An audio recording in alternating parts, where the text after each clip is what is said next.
When the world was young and knew not sin, the great vines of the bound woman wormed and worked their way through the earth. They tunneled deep, splitting stone and rock, hewing sheer cliffs and hollowing vast chasms.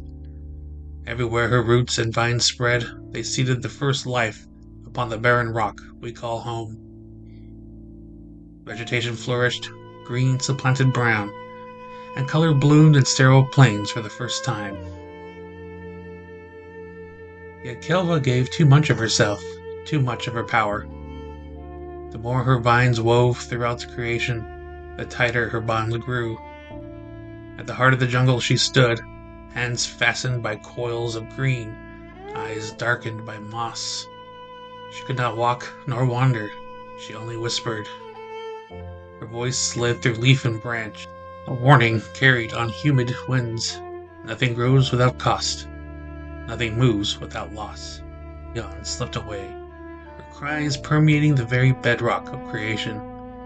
And then he heard it. Thalen, the first, the stone father, heard the bound woman's anguish. She could free herself, but too much of her powered essence was intertwined with the earth, and to do so would undo all life. Thalen, vast as the mountain ranges and silent as the mist, rose from the marrow of the mountains. His skin was granite, his breath the dust of ages. He bent low to the earth and pressed his ear to the roots of Kelva, and there he heard her lament. When he found her bound among her vines, Thalen's heart of stone trembled. She had given what he could not: color, softness, the green of the earth. In her the lifeless cliffs saw their complement, and in him she beheld a strength that anchored all she had made. From that moment, love was born. Stone reached for vine, vine curled to stone.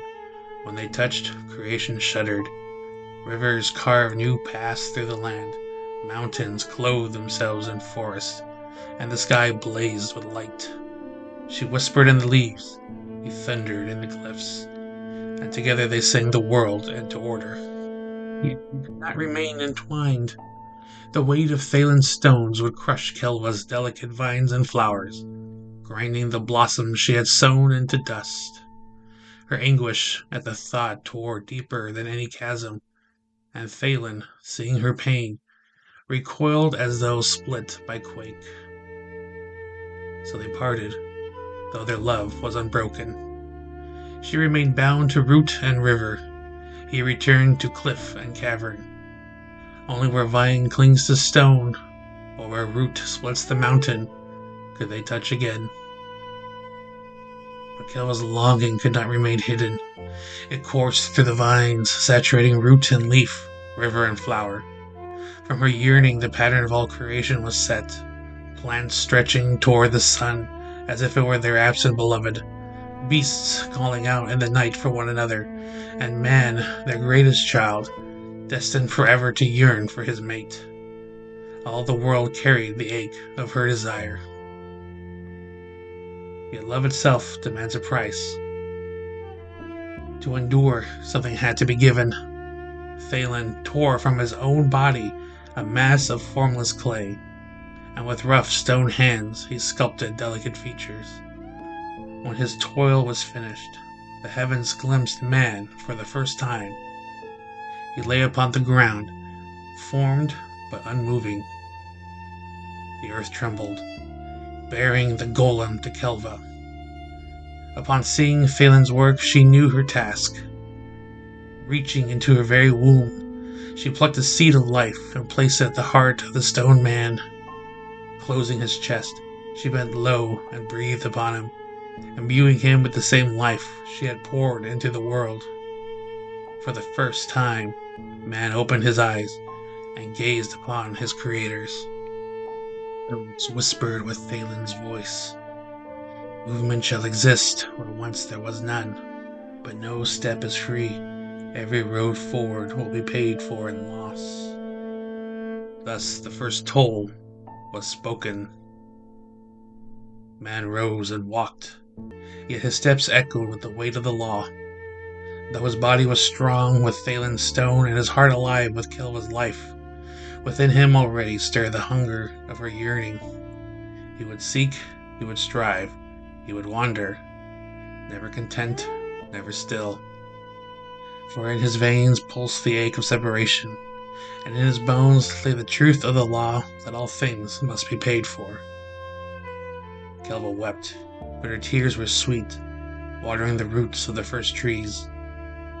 Thalen turned away, his silence broken only by the grinding of the mountains. Together they watched their creation walk into the vast jungle, the first path cut where none had been. And the earth remembered. The toll etched itself into stone and root, into water and wind. It waits at every crossing, every road, every gate. For what began in love and loss could not remain hidden. Its price was sewn into the marrow of the world. Now Kelva is old, and her strength wanes. We, her children, bear the burden of keeping her desire alive. We offer our memories to the altar of remembrance, that through our eyes she may glimpse again the face of her beloved. If we should fail, she will draw back her vines, and life itself will unravel, unspooled from the earth. And so the wanderer walks still, bearing the wheel and the club, first child of toil and loss. In him the yearning of Kelva and the strength of Thalen endure, a living witness to the first toll, and a shadow of all tolls yet to come.